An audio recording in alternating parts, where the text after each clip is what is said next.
la jornada pues requiere mucha atención, se están escuchando muchísimas informaciones, noticias de cosas que a lo mejor no habíamos nunca escuchado, pero también toda una serie de sentimientos que también nos mueven y es un día largo, pero prestemos la misma atención a esta última mesa que la que hemos dado hasta ahora, maravillosa a todos los demás.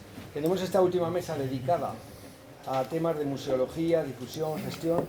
Juan Carlos Lozano, que va a coordinarla, es profesor titular del Departamento de Historia del Arte de la Universidad de Zaragoza, académico numerario de la Real Academia de Nobles y Bellas Artes de San Luis. José María Nazarre, director del Museo Diocesano de Huesca y delegado de Patrimonio Cultural de la Diócesis de Huesca. Laura Sil Martínez, jefa del Servicio de Difusión del Patrimonio Cultural, Archivos, Museos y Bibliotecas en el Gobierno de Aragón. Y además fue directora del Museo de Huesca en los años 2015 al 2017. Jorge Marqueta Square es director de la Sociedad de Promoción y Gestión del Turismo Aragonés. Alfonso no lo tengo que presentar, también está aquí. Y Sergio Baches, OPI, que es promotor general del Instituto de Estudios Higienenses Miguel Servet y doctor en Derecho. Les damos un aplauso a todos para poder arrancar. Bueno, muchas gracias, Juan. Buenas tardes a todos. El listón está muy alto, está siendo una jornada muy densa, pero muy productiva. Ya estamos todos un poco cansados. Vamos a intentar hacer esta última mesa bastante ágil, ¿no?, para que sea igualmente productiva. Bueno, primero una pequeña introducción, ¿no? Queremos respetar ese espíritu de estas jornadas, que es un espíritu, como han visto en todos los casos, un espíritu proactivo, un espíritu positivo, un espíritu, en definitiva, de futuro, ¿no? El título ya lo indica, ¿no? Soñar Sigena, pero desde un punto de vista realista, ¿no? Bueno, nosotros vamos a hablar fundamentalmente en esta mesa de museología, de difusión y de gestión. Realmente la partición en tres mesas es un poco arbitraria porque, como han visto, son tres aspectos. El primero que se ha tocado esta mañana, el de la historia, la investigación, el de la restauración y este, que están íntimamente imbricados, íntimamente relacionados, ¿no? De hecho, ninguna gestión sobre el patrimonio se puede iniciar sin el adecuado conocimiento de las obras, de las piezas, del fenómeno con el que se va a trabajar. Y ha quedado de manifiesto que, frente a lo mejor a lo que podíamos pensar algunos, la historia de Sigena todavía está por escribir. Es decir, hay muchos aspectos que han sido tratados por los especialistas, pero hay muchos otros a los que no se les ha prestado tal vez la debida atención. Entonces, queremos decir con esto que a lo mejor lo primero que nos deberíamos plantear, como bien decía también el arquitecto esta mañana, ¿no?, es que tenemos primero que, antes que ejecutar cualquier acción o tomar cualquier decisión, digamos que empoderarnos, ahora que se utiliza tanto esta palabra, de conocimiento, ¿no?, de esas cosas que todavía nos faltan por saber, porque seguramente eso nos hará tener la visión mucho más amplia, la visión mucho más clara de lo que tenemos que hacer y cómo lo tenemos que hacer. Bien, así que sin más, como los invitados ya han sido presentados, voy a ir dándoles la palabra uno a uno y empezaremos por Sergio Baches. Sergio, por favor. Bueno, muchísimas gracias, Juan Carlos.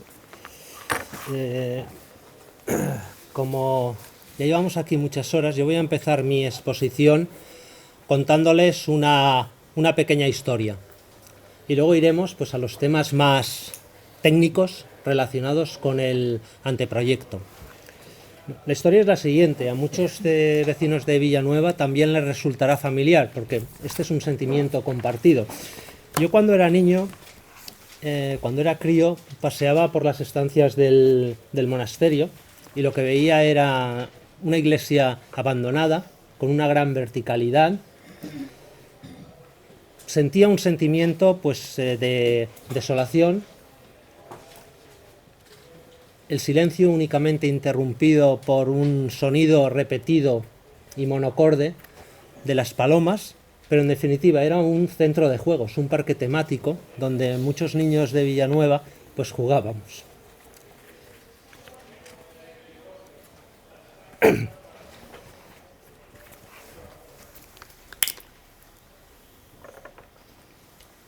Bueno, luego ya me hice adolescente y el monasterio seguía abandonado. Y muchos pues también recorríamos sus estancias, pero ya el sentimiento era diferente. El sentimiento ya no era lúdico, era un sentimiento pues de desolación, de impotencia, de frustración, de parálisis. En una tercera etapa, ya muchos años después, ya más adulto, empezaron las primeras restauraciones. Ahí es cuando recuperamos un cierto optimismo y bueno, yo ahora mismo pienso que lo voy a ver el monasterio totalmente restaurado y que voy a pasear por sus estancias. Claro, para que este sueño sea una realidad, se tienen que cumplir dos condiciones. La primera, evidentemente, que haya unas estancias restauradas y unas estancias que se puedan visitar. Se puede restaurar un monumento y mantenerlo en un régimen carcelario o semicarcelario. Y la segunda condición es que esa restauración y esas estancias restauradas pues estén perfectamente gestionadas. Y esto es lo que les voy a exponer. Por una parte, les voy a dar los comentarios del Instituto de Estudios Higenenses Miguel Servet a la propuesta de usos del anteproyecto. Todo esto pues con un enorme respeto y reconocimiento a todos los que han trabajado en ese anteproyecto y están trabajando en el Gobierno de Aragón y fuera del Gobierno de Aragón por este proyecto. Y en segundo lugar les voy a exponer lo que en mi opinión y en opinión del Instituto de Estudios Higenenses podría ser una propuesta de gestión del monasterio. En cuanto a los usos, nosotros estamos de acuerdo con el anteproyecto para que la iglesia, el Panteón Real y la Capilla de la Inmaculada queden, entre otras estancias, dentro del ámbito visitable, tal y como propone el anteproyecto. La propuesta de eliminar el cementerio de las monjas, esa construcción cuadrangular en la cabecera del templo, que también proponen los arquitectos Pemán y Franco, también nos parece acertada. Sería recuperar el tercer ábside y recuperar la armonía arquitectónica, pero también espiritual del templo. Los tres ábsides mirando al este son una representación de la Trinidad cristiana. Por tanto, nos parece una sugerencia acertada. Sin embargo, contrariamente a lo que propone la memoria, el Instituto propugna la utilización de la piedra en el claustro del monasterio. Nos parece que la piedra es un elemento arquitectónico mucho más cercano al románico que el mero ladrillo. Y no olvidemos que el románico es un estilo arquitectónico que, en mi opinión, a diferencia del gótico, está mucho más cerca del corazón y de la tierra. Entonces, bueno, es una propuesta. Por otra parte, en lo que respecta a las naves oeste y norte, hay una parte en violeta y otra parte encarnada. El anteproyecto contempla una compartimentación, se dice ligera y acristalada, para separar un espacio adecuado para reuniones tanto de la comunidad monástica, entre paréntesis principalmente, de la comunidad monástica principalmente, como de visitantes. Bueno, nosotros consideramos que no se justifica por qué dicho espacio se destinaría principalmente a las conferencias y reuniones de la comunidad monástica y por lo tanto pues estas estancias deben destinarse sin ninguna restricción al uso, al menos compartido. Asimismo, este espacio entre las naves oeste y norte creemos que se debería destinar con carácter preferente a explicar la historia de la Orden Femenina de San Juan de Jerusalén. El anteproyecto también hace referencia en la página 29 a la nave este. La nave este, lo que se propugna, la nave este está totalmente encarnada, como pueden ver. La oeste, perdón, lo que pasa es que el anteproyecto hace referencia a la nave este, por un error de transcripción. La nave oeste, encarnada, La de los pies. sí, la de los pies, abajo. El anteproyecto era donde se ubicaba antiguamente el locutorio y el hospital del monasterio. Esta nave se propone que sea de uso exclusivo para la comunidad monástica. Bueno, nosotros consideramos que también debería pertenecer al proyecto museístico, sobre todo porque con el tiempo podemos necesitar una ampliación. Estos serían nuestros comentarios al anteproyecto. Claro, como he dicho al principio, no es suficiente con restaurar un monasterio. Es fundamental contar con una gestión eficiente. Nosotros no queremos simplemente un museo al estilo de los museos del siglo XIX o principios del siglo XX, sino, lo he dicho al principio de estas jornadas, un centro de dinamización cultural, religiosa, incluso económica. Y esta preocupación por la gestión del monasterio, pues no es que nos haya surgido ahora. En un artículo publicado el 23 de septiembre de 2008, bajo el título Sigena Quo Vadis, este instituto ya mostraba pues, su preocupación por la gestión del monasterio. Todavía no se había retornado, no habíamos recuperado ni el relicario de Santa Valdesca. Y proponíamos la creación de un centro de interpretación gestionado por el Gobierno de Aragón, la comarca de los Monegros y el Ayuntamiento de Villena de Sigena, y también este instituto. Años después, en otro artículo publicado en el Heraldo de Aragón, ya con un título menos críptico y más optimista, el 3 de septiembre, del 2016, titulado Sigena en el buen camino, aquí ya proponíamos un modelo de gestión que a nosotros nos parece el más adecuado y que creo que debería discutirse seriamente. Yo creo que la gestión del monasterio, teniendo en cuenta que es un proyecto tremendamente complicado y que implica una responsabilidad enorme, responsabilidad que se duplicará, quintuplicará, pónganle ustedes el calificativo que quieran cuando vuelvan, Dios mediante, las pinturas de la sala capitular, requiere una profesionalización y una estructura. Y esa estructura requiere una carcasa jurídica. ¿Qué quiero decir con una carcasa jurídica? Pues que necesitamos ya no una asociación, sino una fundación con su correspondiente patronato, con personas que se dediquen de manera profesional y diaria a resolver los pequeños y grandes problemas que ese proyecto llamado Soñar Sigena 2023 va a representar. Yo les voy a dar mi experiencia en 30 segundos de lo que es gestionar esta casa. Esta casa no tiene nada que ver con ese proyecto de allí abajo. Pero si uno no está en el día a día y preocupándose de los problemas, por pequeños que sean, el proyecto no funciona. Es decir, la administración, a nuestro modo de ver, tendrá que aprender a delegar la gestión de ese proyecto, el proyecto Sigena, en una fundación que debería, a nuestro juicio, estar integrada, cómo no, por el Gobierno de Aragón, por la comarca de los Monegros, por el Ayuntamiento de Villanueva de Sigena, por este instituto y por otras instituciones públicas y privadas representativas de la sociedad aragonesa. Y por qué no, también, por supuesto, con la participación de la Administración Central del Estado. Necesitamos, evidentemente, también, esto no se contempla en el anteproyecto, pero estoy seguro que se ha pensado en ello, un plan de mantenimiento gestionado directamente por esa fundación. Es decir, esto no va a funcionar si no hay unos protocolos perfectamente establecidos para mantener lo que se va a construir ahí abajo, sobre todo teniendo en cuenta las condiciones orográficas de los Monegros. Y, por supuesto, necesitamos una visita de calidad con guías profesionales, pues obviamente seleccionados por la fundación que va o que tendría que gestionar ese proyecto. En definitiva, Sigena sí necesita mucho cariño. Necesita mucho cariño, pero un cariño que pueda ser expresado pues en el mayor número de espacios posibles del monasterio, incluyendo el claustro. Lo comentábamos en la comida con Luis Franco.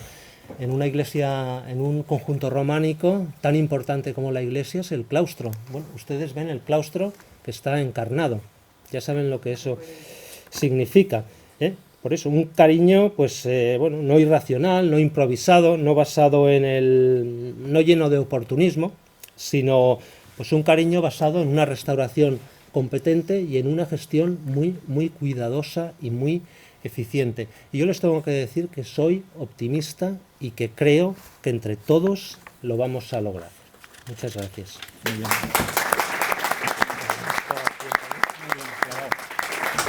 Muy bien, muchas gracias, Sergio. Paso la palabra directamente a José María Nasarre, que además seguramente nos tendrá que abandonar antes de terminar la mesa porque tiene un compromiso en Huesca a las 8 de la tarde. José María. Vale, gracias. Buenas tardes y saludos a todos. Desde luego al señor alcalde, también, como no, al promotor general del Instituto de Estudios Higenenses, a los compañeros y compañeras docentes y a todos ustedes. Vamos a ver, yo voy a hablar de quien me ha antecedido ya hablaba de una fundación. Yo no voy a concretar tanto, pero sí que en definitiva voy a insistir que el patrimonio es para conservarlo, el patrimonio es para restaurarlo, el patrimonio es para usarlo y el patrimonio es para disfrutarlo. Y también hay que tener en cuenta quién es el propietario de este monumento. Y en consecuencia, contando con el propietario del monumento, pues tienen que interaccionar en esa difusión y a su vez poniendo las bases y los criterios para ese uso y disfrute del monumento las distintas instituciones. Yo para ello diría que hay precedentes y yo citaría aquí pues aquellos monasterios que son del patrimonio nacional y en concreto el Real Monasterio de la Encarnación en Madrid, el Monasterio de las Descalzas Reales de Madrid, el Monasterio de Santa María la Real de las Huelgas en Burgos, el Real Monasterio de Santa Clara en Tordesillas, Valladolid. Bueno, y después volveré a esto y ahora me fijo en la fotografía que preside esta sala. Dos experiencias. Hace unos 2 años, el Instituto de Estudios Alto Aragoneses de Huesca organizamos una visita a esta casa donde nos encontramos y también al monasterio. Curiosamente, la guía que hace 2 años nos acompañaba, era gratuita la visita, es que parece que el objetivo prioritario de quien dirigía esa visita era que no se hiciera ni una sola fotografía. Pero atención, ni siquiera la portada. Es que, en cambio, yo creo que hoy hace 3 semanas, vine era una visita más reducida, había otra guía y, curiosamente, por fuera se permitía hacer fotografías. Y por dentro hubo alguien que hacía fotografías, pero también la guía no problematizaba el asunto. Bueno, pues frente a eso, yo, y soy cura, pues yo les digo a los míos, y precisamente en estos 2 últimos meses estamos gestionando un directorio del patrimonio cultural eclesiástico de la diócesis, y termino diciendo, después de la explicación que les doy y del dossier que les entregamos y que se publicará en el boletín eclesiástico de la diócesis, una iglesia que no sirve, no sirve. Y por tanto, el patrimonio cultural de la iglesia conventual o parroquial o catedralicio tiene que estar al servicio de la sociedad, con las cautelas adecuadas, naturalmente.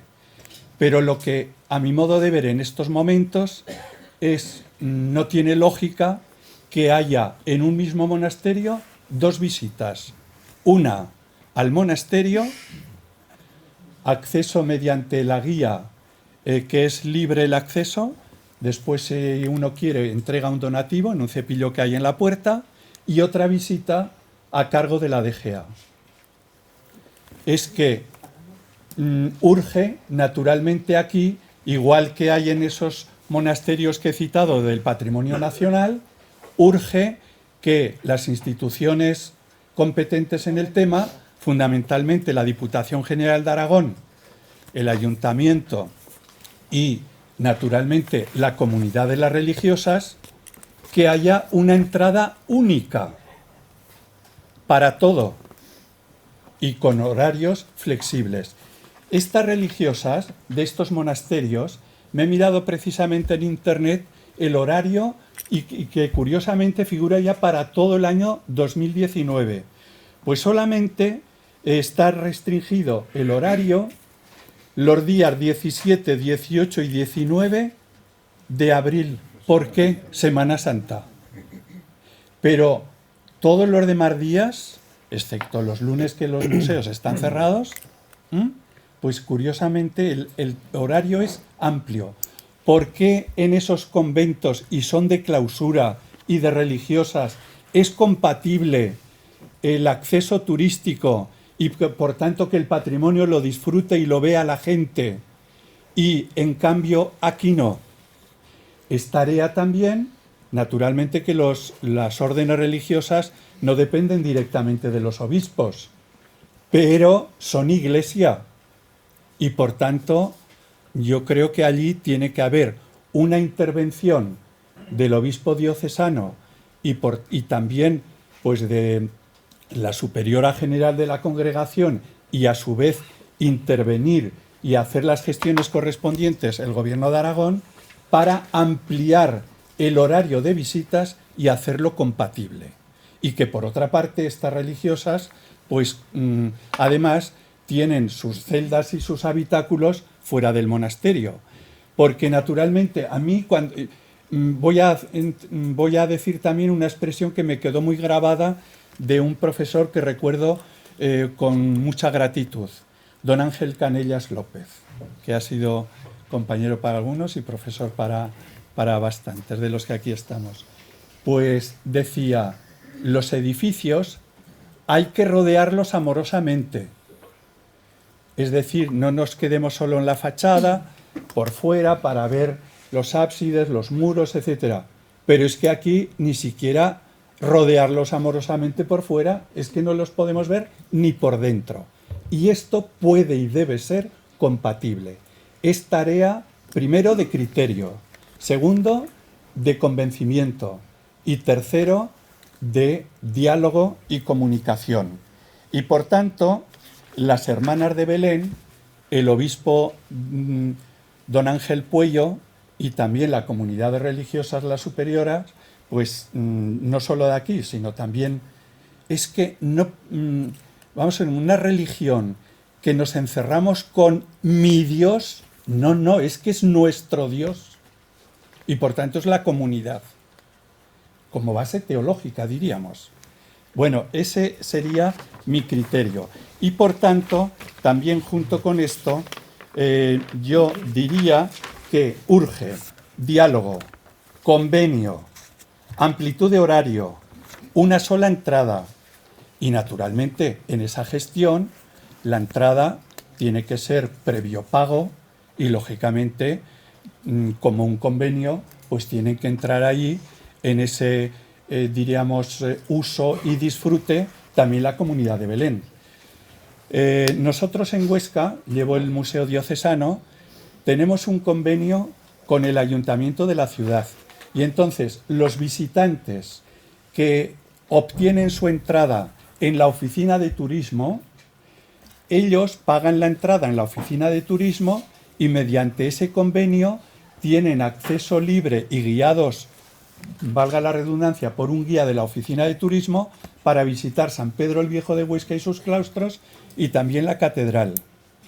Lo cierto es que a veces estas visitas, cosa de las agencias de turismo, que bueno, pues van con el tiempo tan justo que yo a veces digo, perdón, que no ven la ciudad, sino que avasallan la ciudad, porque entran en la catedral y al cuarto de hora ya salen.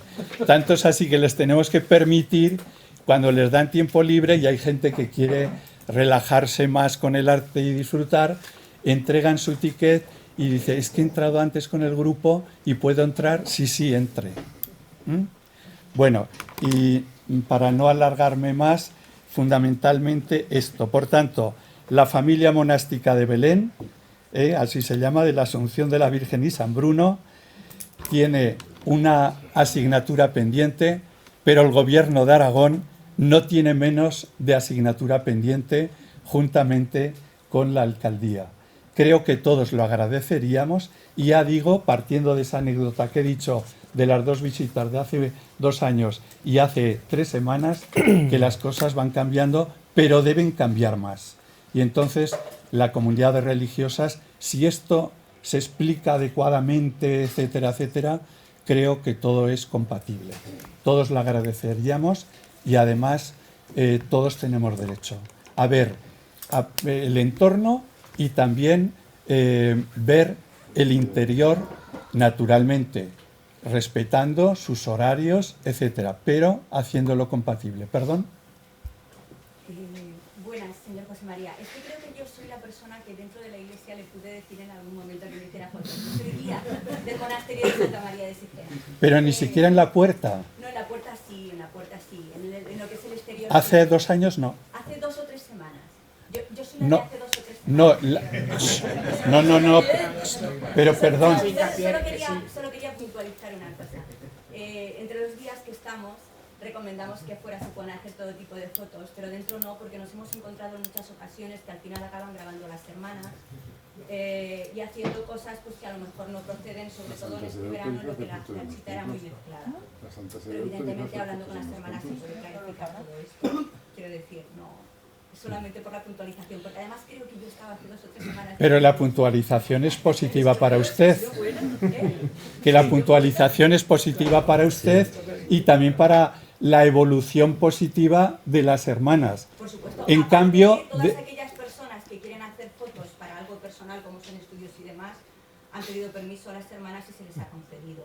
Otra cosa ya que es dentro de la visita que se empieza a grabar y al final tienes que limitar un poquito. ¿Vale? Bien. De acuerdo. ¿Alguna puntualización? Domingo quería... Yo simplemente le quiero decir una cuestión a la guía en concreto. La Comisión Pontificia de Arte Sacro, máximo organismo en cuanto al control de patrimonios y espacios eclesiásticos, autoriza hacer las fotografías siempre que no sean para venderlas, para utilizarlas en objetos, pero las personas para uso personal pueden hacer fotografías y eso está autorizado por Roma. Perdón, no está autorizado por Roma, está mandado por Roma. O sea, cuando en un espacio eclesiástico se prohíbe hacer fotografías para uso personal, se está contraviniendo las órdenes de la Santa Sede. Bien. Y de hecho en el Vaticano se puede hacer fotografías. Fotos. Más papistas que el Papa a veces somos. Bueno, tiene un turno de palabra Laura Sin Martínez, que viene en representación del Departamento de Educación, Cultura y Deporte. Recuerdo como jefa del Servicio de Difusión del Patrimonio Cultural, Archivos, Museos y Bibliotecas. Laura. Bueno, buenas tardes, gracias Juan Carlos, buenas tardes a todos por permanecer aquí al pie del cañón atentos. Yo por la parte que me toca, bueno, simplemente por no dar respuesta un poco en general, que por parte del Gobierno de Aragón no soy la portavoz, pero en este caso sí que el diálogo es constante con las hermanas de Belén y con la Orden de San Juan, y los horarios que hay hoy en día están pactados, o sea que no dependen ni del libre albedrío de una parte ni de la otra, que todo es susceptible de mejora, pero que son unos horarios hoy en día pactados. Que por supuesto nos gustaría tener una visita conjunta, pero esto es lo que hoy, a día de hoy, tenemos la posibilidad de hacer, que creemos que es mejor poder visitarlo así que no ofrecer esa visita, y que por supuesto se está trabajando en el convenio. A mí me gustaría simplemente plantear un poquito lo que es la exposición actual de los bienes retornados, porque sí que en algunos momentos pues, se ha oído pues, que el museo, tal, lo que a nosotros nos gustaría dejar claro es que evidentemente no es un museo, evidentemente no es una exposición. Podríamos hablar de una muestra de bienes culturales, y con esa idea se trabajó desde el principio, con una temporalidad, es decir, que cuando se planifica el posible retorno de esos bienes, teníamos que encontrar un espacio que pudiese de una manera, con una inversión mínima y rápida por la posibilidad de que volviesen pronto, un espacio que fuera accesible, y ahí nos desplazamos pues bastantes técnicos de patrimonio, incluido, y quiero recordarlo, a nuestro arquitecto provincial, Antonio García Cid, que ha llevado a cabo pues todos los proyectos y ha estado trabajando con museólogos, restauradores, historiadores del arte, personal del Gobierno de Aragón. En ese caso, pues a lo mejor hemos sido nos hemos mirado mucho a nosotros mismos, pero bueno, la urgencia nos hizo trabajar así. Encontramos un espacio que podría ser acondicionado, que podría garantizar unas medidas que para nosotros siempre han sido fundamentales, que es la seguridad de los objetos y garantizar la conservación preventiva mínima. Con esa idea se trabaja en la zona de los antiguos dormitorios comunales, que bueno, pues cuando llegamos por lo menos era una zona techada, y que con unas actuaciones mínimas pues podría intentar equiparar, aunque mínimamente, un área de reserva de un museo.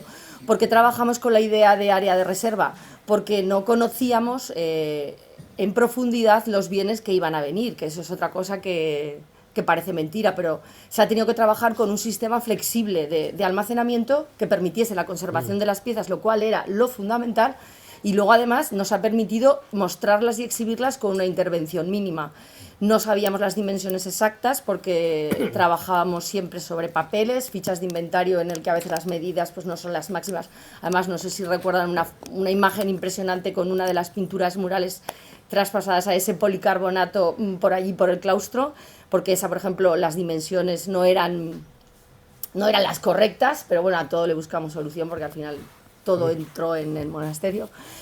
Entonces, bueno, desde esa partida de trabajar simplemente sin nunca poder ver los bienes, nunca en ninguna de las dos ocasiones se ha podido trasladar nadie, se han podido ver los que estaban expuestos, eran accesibles al público, los que conocíamos por bases de datos públicas, pero piensen que se ha trabajado con unas fotografías y unas fichas mínimas de inventario con unas dimensiones. Con eso tenemos que intentar que entre en el monasterio y demostrar y garantizar que eso va a estar en unas condiciones mínimas. Por eso muchas veces cuando se critica el almacenamiento utilizado y demás, nosotros lo que hemos utilizado es una metodología de área de reserva de un museo. Es decir, con unos sistemas de almacenamiento estandarizados que de hecho disponen algunos de nuestros centros para la obra enmarcada. En realidad trabajamos por tipologías de bienes que podían venir. ¿Qué podía venir? Pues obra enmarcada o que se conservaba, como en este caso las pinturas arrancadas, traspasadas a un policarbonato que nos permitía... Bueno, dedujimos esto, que estaban en algún soporte semirrígido, porque vimos que ellos las almacenaban en peines, porque no sabíamos cómo las tenían. Entonces dijimos, pues si las guardan en peines es que están en algún... Pensamos que podían estar enrolladas, pero no, claro, si estaban en peines es que venían... Y bueno, pues sabíamos que venía material textil, sabíamos que venía una gran cantidad de material de archivo y diferentes piezas inorgánicas, pues de cerámica, material doméstico, de ajuar doméstico, algunas cucharas. Entonces, con esas tipologías mixtas trabajamos pues, por separarlas por materias para garantizar la seguridad, que más o menos cada una requiere unos sistemas de almacenaje diferentes y de conservación más o menos diferentes. Entonces, con esa idea se trabaja primero de guardarlas todas, ¿no? De que lleguen allí y que tengan un espacio que nos permita inventariarlas y documentarlas mínimamente, porque para nosotros el punto de partida de todo es esa documentación del bien que viene. Una vez que están inventariadas y documentadas y se realiza un estado de conservación, una ficha de estado de conservación mínima, pues es cuando surge esa idea de que evidentemente la gente quiere verlas, quiere disfrutarlas. Y con las mismas herramientas de ese almacén, convertimos ese almacén en un espacio visitable. Por lo tanto, la visita evidentemente requiere de esa persona, de la guía que te vaya abriendo, que te vaya explicando, que te vaya enseñando. O sea, me gustaría dejarlo claro porque esa es con la idea que hemos trabajado siempre. Una muestra temporal de esas colecciones como en un área de reserva. Evidentemente no es un museo ni es una exposición permanente, no hay una interpretación grande sobre los objetos, no es esa interpretación la hace la guía, que me consta que, bueno, pues que habla de esa vida cotidiana, de diferentes aspectos artísticos, históricos del monasterio, pero eso hoy en día la exposición no lo ofrece. Cuando se plantea ese anteproyecto para, ¿no? Pues para que dirija el futuro del monasterio, en el área expositiva nosotros evidentemente todavía no la concebimos con un museo. ¿Por qué? Porque falta esa parte de gestión. Para nosotros el museo no es solamente una exposición permanente de piezas. En un museo tiene que haber una investigación sobre esas colecciones y por lo tanto tiene que estar dotado de un cuerpo técnico. No sabemos si existirá ese cuerpo técnico o no, pero para nosotros, cuando hemos trabajado en el plan de colección permanente o de muestra permanente de los bienes de Sigena, hemos trabajado con esa teoría, ¿no? Pues una parte para exponer, pero una parte para el tratamiento de los fondos. Tiene que haber unas áreas un laboratorio de restauración, aunque sea mínimo. Tiene que haber unas áreas de reserva, porque evidentemente todo no se puede exponer. Y tiene que haber una parte de comunicación, de otra comunicación, no solamente de los objetos, sino otro espacio de difusión que permita a la gente poner en diálogo otros aspectos. Entonces, la parte expositiva, en realidad, casi es una parte menor dentro de todo ese espacio, porque el monasterio, la potencia que tiene, el ver el contexto monumental y ver, ¿no?, lo que pudo ser restos materiales de lo que pudo ser esa grandeza, pues bueno, casi esa colección queda minimizada. Evidentemente, si volviesen las pinturas de la sala capitular, también se ha dicho, se está trabajando en ese plan de retorno, o sea, no podríamos asumirlas como hemos asumido el retorno de estos bienes muebles, aunque ya sea un bien mueble casi también, pero no se podrá hacer con esa rapidez y con esa, pues sí, eficacia con la que se trabajó, es decir, no podremos trabajar sobre fotografías, no podremos trabajar sobre esos datos de inventario copiados si no hay una visita previa a esas pinturas, un análisis exhaustivo de ellas, de cómo, pues no se podrá hacer. Quiero decir que ya no solamente la parte de trabajo que podamos tener aquí, que sí que se están trabajando con especialistas y demás, si no se produce esa parte de colaboración, de poder ir a visitarlas, verlas, estudiarlas, yo no creo que sea tan fácil como lo que decía Alfonso. Lo fácil sería ya transportadas al camión, eso sí que podremos hacerlo, pero todo ese estudio previo requiere evidentemente de la colaboración del MENAC.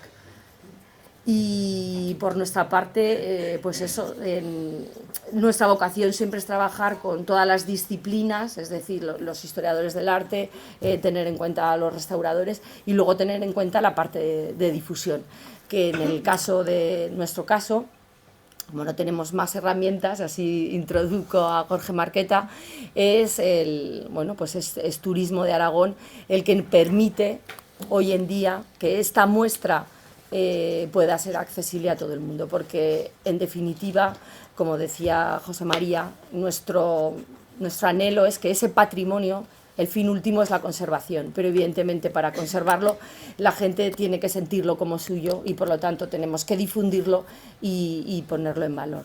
Aunque eso, para nosotros la premisa máxima siempre sea la conservación a futuro del patrimonio. Y bueno, pues muchas gracias por su atención.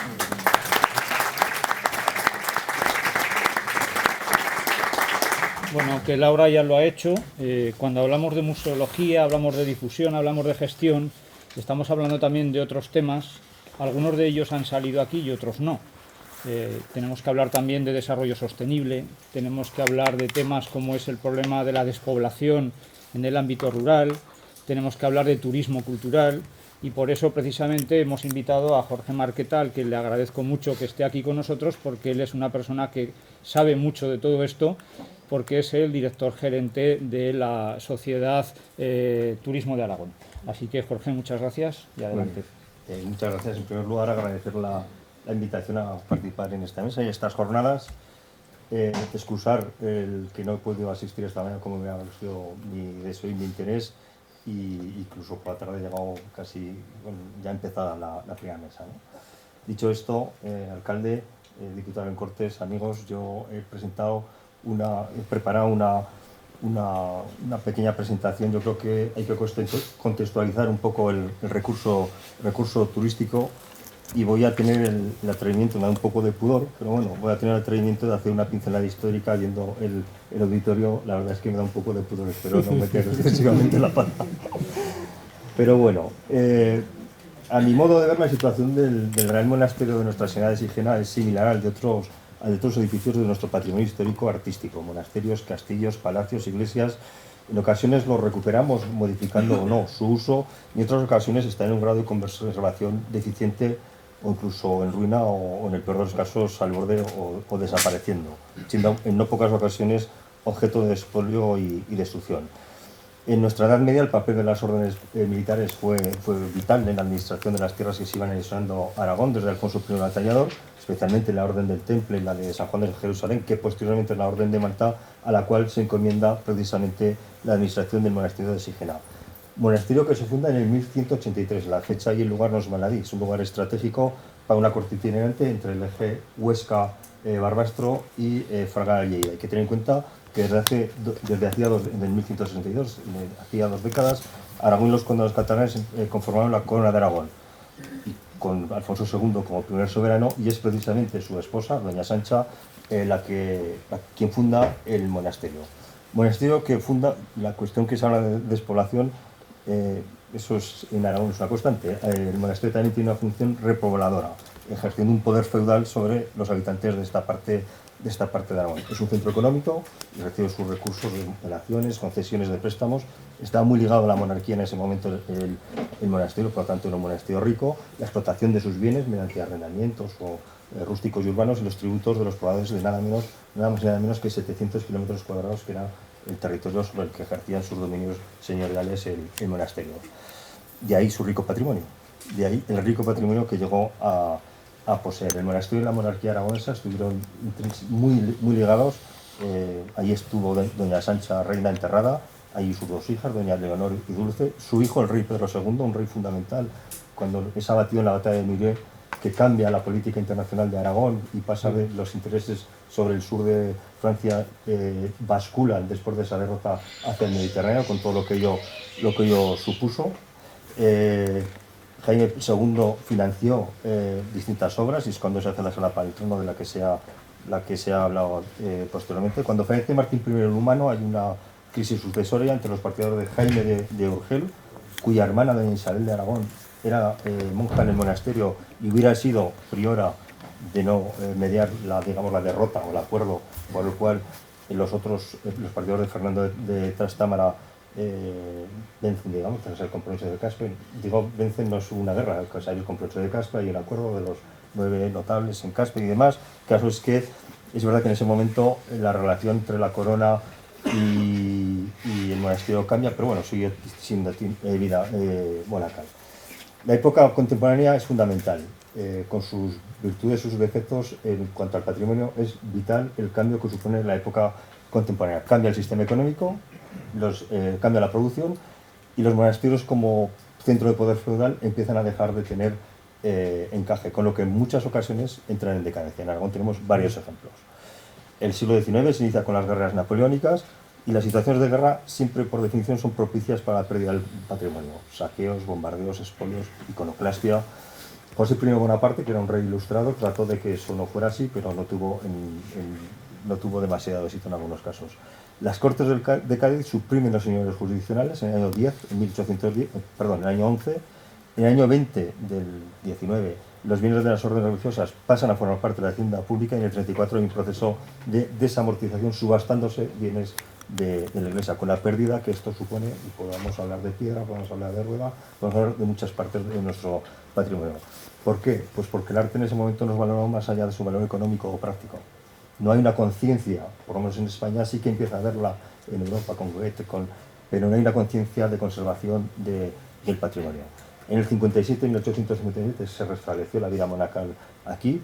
En el caso de la Guerra de España, a pesar de la Ley de Patrimonio Histórico-Artístico del 33 y las decisiones adoptadas por el gobierno para salvaguardar el patrimonio, la verdad es que, bueno, pues ya se ha hablado con José María Guzmán, se arrancan las pinturas murales, etcétera. En principio, para salvarla de los desmanes que se están produciendo por milicianos anarquistas frente a lo dispuesto por la República. No se entregaron al Consejo de Aragón, al Gobierno de Aragón, de ese momento, sino que se entregaron a la Generalitat, con lo que eso supuso. Y hay que reconocer que el conservador catalán, Pérez Fenosa, instó a salvarlo de la destrucción de la guerra y la revolución, dice, para después retornarlo restaurado a Aragón como homenaje y prueba de hermandad y solidaridad del pueblo catalán. Nuestro trabajo y desvelos, estoy leyendo un texto de él, nuestro trabajo y desvelos serán recompensados con creces el bendito día en que podamos hacer ofrenda al pueblo de Aragón, juntamente con su libertad, de los grandes tesoros artísticos, con una prueba bien patente de solidaridad y hermandad. Bueno, parece que esa solidaridad y hermandad no se acaba de llevar a cabo. En cualquier caso, bueno, cuando acaba la guerra, Gurriol siempre impidió que las pinturas volvieran, y la historia ya lo sabemos. Como se ve, los dos últimos siglos, la época contemporánea, han sido especialmente dañinos para el patrimonio nacional. Pero no es una rara avis. Lamentablemente es un caso más del patrimonio aragonés disperso y destruido. Y en ese sentido también, como creo que todos los auditores aragonés, debemos ser un poco autocríticos. Es decir, es verdad que ha habido destrucciones, ventas, expolios por las guerras, pero también por la indiferencia en muchas ocasiones de los propios aragoneses. Y la portada románica de San Miguel de un castillo está en Boston por una venta desde los años del año 15. El retablo de la capilla del Palacio Arzobispal está en Nueva York. El archivo del aseo fue expoliado. Es decir, las guerras son letales para el patrimonio, es cierto, pero también es la incultura. Por ejemplo, es un ejemplo que me parece muy gráfico. Siempre se tiene en la conciencia colectiva la destrucción que sufrió la ciudad de Zaragoza en las guerras napoleónicas, que es cierto, pero conviene recordar que el claustro de Santa Engracia, que estuvo parcialmente dañado, se derribó en 1842, es decir, casi 3 décadas después de finalizada la guerra, que no hubo un intento de conservación. O recordar que la Torre Nueva se derribó en 1892, nada tiene que ver con una guerra. O que la Universidad de Zaragoza se derriba en el 1973, o el modernismo del Paseo de Sagasta se derriba a finales del siglo XX. En este sentido, hubo un mercado impresionante con nuestro patrimonio. Podemos pensar en la jafería convertida en cuartel, cómo su bien está en el Museo Arqueológico Nacional, bueno, cómo se ha ido, cómo hay tabla de San Vicente de Bartolomé Bermejo del Aseo en el Museo del Prado. En fin, tenemos obras dispersas en todos sitios, en Sitges, en el Museo de Arte de Cataluña, en el Museo de Lleida y donde quedamos. En Aragón es la tierra donde actuó casi impunemente Eric el Berro, de triste memoria que os recuerdo. Es la tierra donde seguimos haciendo presuntas restauraciones que destruyen nuestro patrimonio, como el Ecce Homo de Borja. Esto es del año 2012. Y lejos de abochornarnos y sentir vergüenza, parece que nos hace gracia y nos enorgullece. Esto tenemos también que tenerlo en cuenta como carta de presentación. Pero también es el sitio donde hubo un patio, el patio de la Infanta, que fue derribado en el año 3 y vendido a un tipo de francés, pero que fue recuperado felizmente en el año 1958 por la entonces Caja de Ahorros de Zaragoza, Aragón y Rioja, hoy Ibercaja, y hoy es perfectamente visitable y se hacen actos algunos de gran interés, casi todos. O todos. Lo digo porque algunos lo hemos organizado nosotros y no, pues a veces inmodesto. También es la tierra donde unánimemente hay jornadas como estas y un sábado por la tarde y una sala llena de gente preocupada con el patrimonio, en este caso de Sigena. Vamos adquiriendo conciencia de nuestro legado histórico-artístico. Y por lo tanto es verdad que ha habido una cierta negligencia por nuestra sociedad, pero hay una conciencia social y una sensibilidad hacia la conservación. Recientemente en Valencia me comentaron, en Zaragoza casi no hay ensanches, o sea, el fenómeno de los ensanches del 19 de Barcelona, de Madrid, de la propia Valencia, de Bilbao, por cierto, que es obra de Aragón, García Mercader. Bueno, todos estos en Zaragoza, porque no hay un ensanche de características similares, pues porque se hace un plan de reforma interior. Lo que se hace es derribar la ciudad antigua, fundamentalmente, más allá del ensanche de la Huerta de Santa Engracia, que es relativamente pequeño para el crecimiento poblacional que hubo en ese momento, análogo a las de estas ciudades que he citado, ¿no? Bueno, pues es un poco, hay que entenderlo para saber cómo hemos tratado nuestro patrimonio. Pero como digo, ahora seamos optimistas, es decir, ahora empezamos a entender y a valorar nuestro patrimonio histórico-artístico y también como recurso turístico. Y ahí es donde entra el turismo, porque a veces el turismo pues se banaliza un poco. Estos turismos son los de las fiestas y tal, no solo, también, pero no solo. También intentamos poner en valor el patrimonio histórico-artístico en la medida que sea un recurso, como se ha dicho, y una posibilidad de generar empleo y generar recursos en una determinada localidad. Es la posibilidad de que un territorio, un pueblo sea atractivo y atraiga visitantes. Porque no vale solo con tener recursos. Desde el punto de vista de la conservación del patrimonio podemos tener el más bello monasterio, está bien, pero si no tiene un horario adecuado, y algo se ha dicho, si no tiene un horario adecuado, si no un sistema de visitas adecuado, si no es un recurso turístico. Tenemos una iglesia muy bonita, o un palacio, pero no es un recurso turístico, es un recurso patrimonial, que está muy bien, pero no es turístico. Y en eso estamos. Me ha agradado mucho oír por parte del representante de la Iglesia un poco que el patrimonio de la Iglesia tiene que estar al servicio de la ciudadanía. Es verdad, tenemos que saber convivir, especialmente en este monasterio es un buen ejemplo, con las hermanas de Belén, tenemos que saber convivir y respetar a las que son arrendatarias, pero quienes viven allí, quienes ejercen pues su labor y con sus propias normas y demás, y digamos, el disfrute de la ciudadanía de ese patrimonio. Se habla es verdad, estamos de acuerdo con lo de la entrada única, porque hay monasterios, experiencias en España donde es posible y aquí no. La verdad es que ha habido múltiples gestiones del Gobierno de Aragón que no son de mi departamento, son del departamento yo pertenezco al departamento de vertebración, son del departamento de Educación, Cultura y Patrimonio, son quienes llevan las negociaciones con las monjas, pero me consta, pues en la parte que nos toca y somos informados, me consta que a veces es complicado llegar a acuerdos. Seguramente cuando dos partes los entienden, alguna responsabilidad tendrán las dos partes. Es decir, tampoco quiero decir que toda la responsabilidad haya que descargarla en una única parte, ¿no? Hay un convenio, es verdad que sería bueno que hubiera solo una entrada, es una asignatura dependiente del Gobierno de Aragón, seguramente sí lo es, y tenemos que avanzar adecuadamente en ese sentido, como dicen ahora en la escuela. Nosotros, la parte que nos toca, pues tratamos de ponerlo en valor, tratamos de venderlo.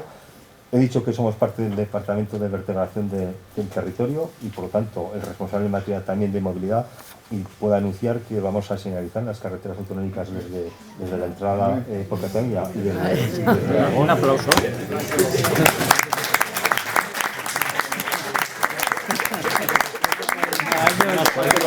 Lo hemos logrado. Eso.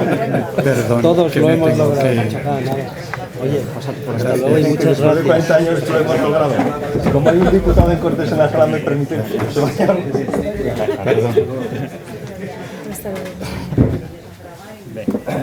Buen viaje. Gracias por venir. Bueno.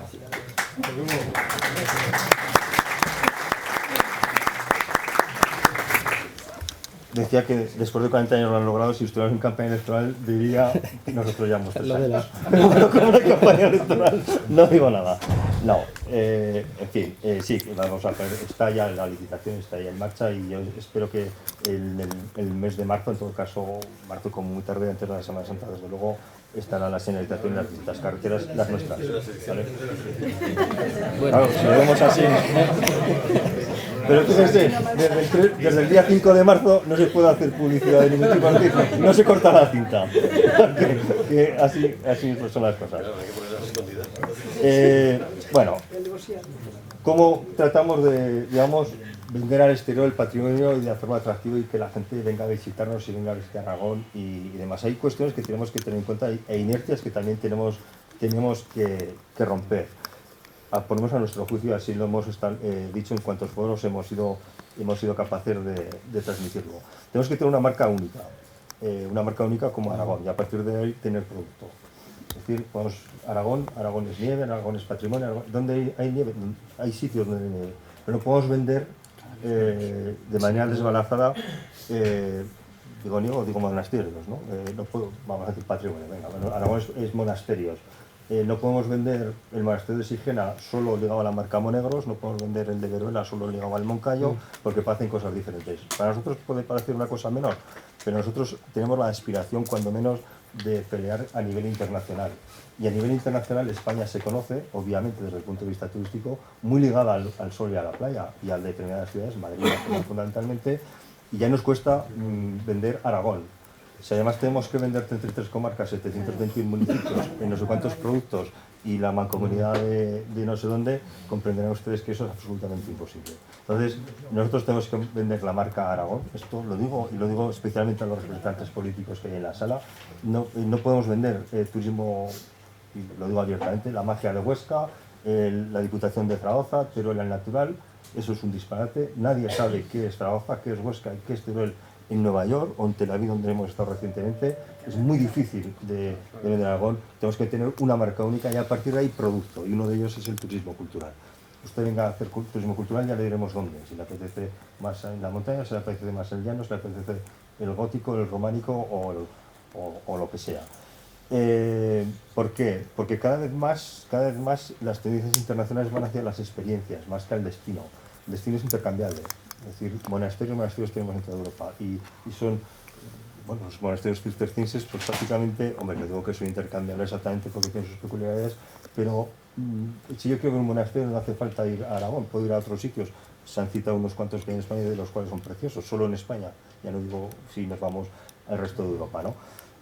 Por lo tanto, tenemos que buscar un turismo experiencial que tenga un amplio espectro motivacional, que haya distintos motivos para ir a un destino, a través de una gestión adecuada, lógicamente, y buscando la excelencia, entendida como la satisfacción e incluso la superación de las expectativas del turista. El turista tiene unas expectativas, nosotros todos somos turistas en un momento determinado, tenemos una expectativa cuando vamos a un destino. Nosotros tenemos que tratar de llegar a esa expectativa e incluso superarla. Y a veces lo conseguimos, porque a veces nuestra imagen pues no es muchas veces la más adecuada.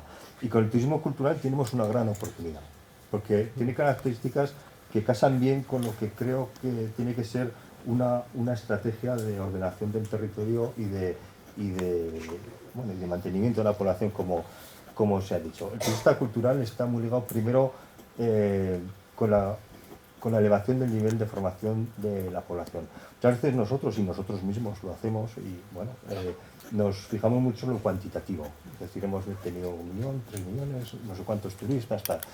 En el ámbito del turismo es interesante lo cuantitativo, claro, pero también, si me permiten, lo cualitativo.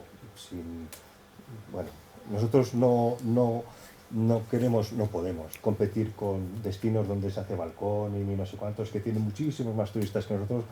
No podemos competir, obviamente, pero aunque pudiéramos, habría que tentarse la ropa y plantearse si merece la pena el tener un número de turistas a cualquier precio. Nosotros queremos que venga gente a Sigena, pero queremos que venga gente respetuosa con Sigena, que sepa un poco lo que es Sigena, que sepa dónde está, porque a veces la gente, bueno, una noticia de que ocurrió en Portugal, pues un cretino, no sé si en Lisboa o en Coimbra, se abrazó a una estatua para hacerse una foto, a una estatua creo que era del 16, creo que era de una estatua del siglo XIX, no sé si era Rica Navegante o un monarca luso, y con la mala fortuna de que pues, se cayó y rompe la estatua. Pues muy bien, esa gracia, que es involuntaria, que es un acto de vandalismo no voluntario, es que no sabes lo que es una estatua, no sabes quién era ese señor, no sabes lo que es el siglo XVI, no sabes nada. Entonces, es mejor que no vengas. Es decir, no pasa nada, que no vives, no pasa nada. Entonces, el turismo cultural es un turismo que primero valora lo que tenemos en principio, es verdad que visita monumentos y tal, le gusta descubrir paisajes y sobre todo es un turista muy exigente y menos sensible a la estacionalidad. Es decir, es un turismo que sí que se puede desparramar a lo largo del año. Afortunadamente la gente, hay un fenómeno que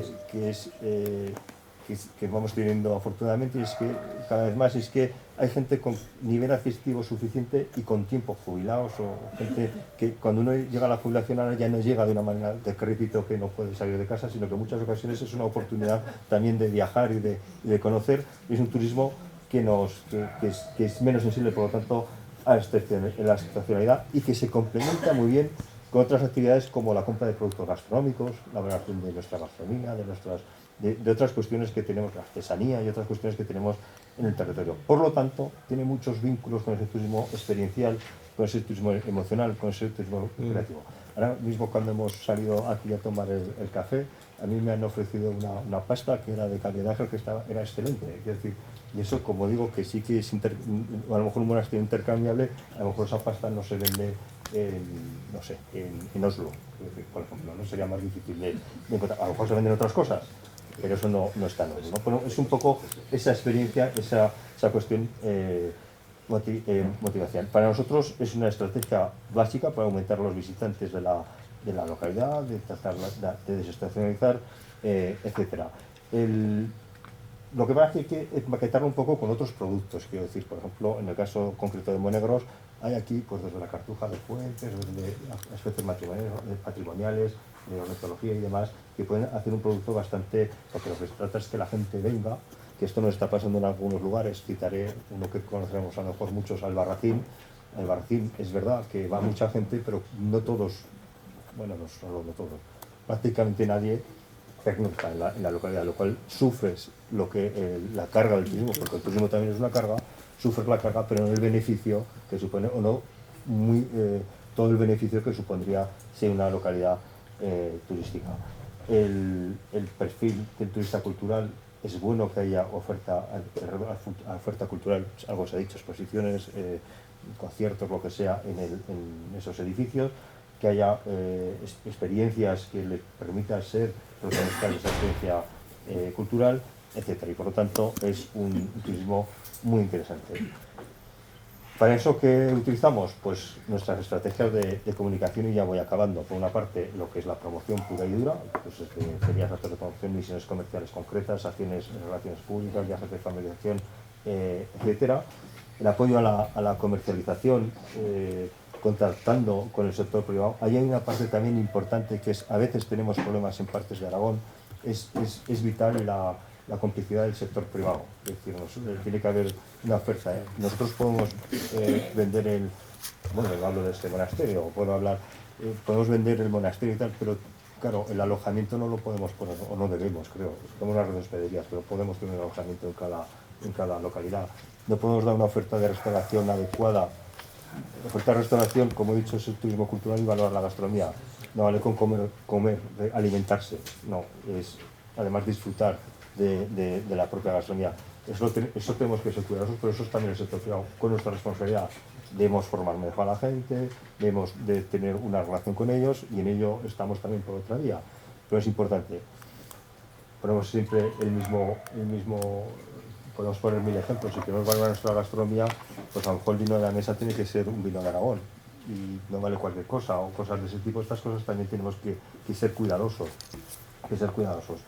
En definitiva, es estructurar un tejido receptivo en las comarcas o en las determinadas áreas, un tejido receptivo que sea capaz de aglutinar esa demanda que puede venir, ¿no? Y finalmente las tecnologías y los idiomas. Eso es también una cuestión que es fundamental. Quiero decir, muchas veces nos ocurre, nosotros, los españoles en general y los franceses en particular, a veces hemos sido un poco miedosos a la hora de aprender idiomas, y cuando los hemos aprendido ha sido por obligación, porque hemos emigrado no sé dónde, entonces pues perfectamente en Viena de Sigena se puede hacer visitas en inglés y en francés. ¿Por qué no? Es decir, no es que se pueda, es que se debe. Si queremos internacional el producto, si nos conformamos con que vengan los de Zaragoza, no hace falta, todos hablan castellano, ningún problema. Y los de Huesca, no hay problema. Pero es que nosotros no queremos eso, queremos que vengan los de Zaragoza y los de Huesca, y los de toda Aragón. Pero queremos que vengan también los de Francia y los de Inglaterra, los que haga falta cuando vamos por ahí, por esos mundos que vamos. Y básicamente, pues esa era mi idea. Simplemente decir que es verdad que nuestras visitas son viernes, sábado y domingo, las que hemos nosotros, pero es que es el pacto con las monjas de Sigena. Decía, malos que sea el señor Nazarrer, ¿no? Es que en monasterio tal, pues solo cierran Semana Santa ya, pero es que nosotros cerramos el 6 de enero, el 2 de febrero, el 14, 19, 21 de abril, el 8 de junio, 14, 27, 21 de septiembre, 6 y 12 de octubre, 1 de noviembre y 8 de diciembre, que son solo los días que o bien son jueves, sábado o domingo. Es decir, sí, solo abrimos viernes, sábado y domingo, pero además de los del año, todos estos se quitan. ¿Por qué? Porque hay un acuerdo, porque hay un convenio. Y porque tenemos que pactar con la propiedad del edificio y con las arrendatarias del edificio. Y en esas estamos. Es decir, que eso sí que es una asignatura pendiente, y intentaremos ir avanzando en ese sentido. Y nada más, y muchas gracias. Aquí.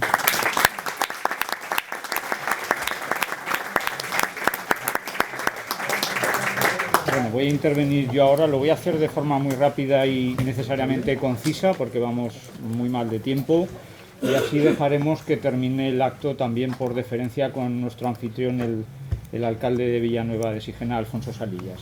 Bueno, a modo un poco también de conclusión, porque la cuestión de hablar el último es que pues uno tiene que intentar no repetir. Lo que voy a hacer más bien es resumir cosas que yo he ido escuchando aquí y que en algún caso han refrendado cosas que yo ya tenía pensadas decir, ¿no?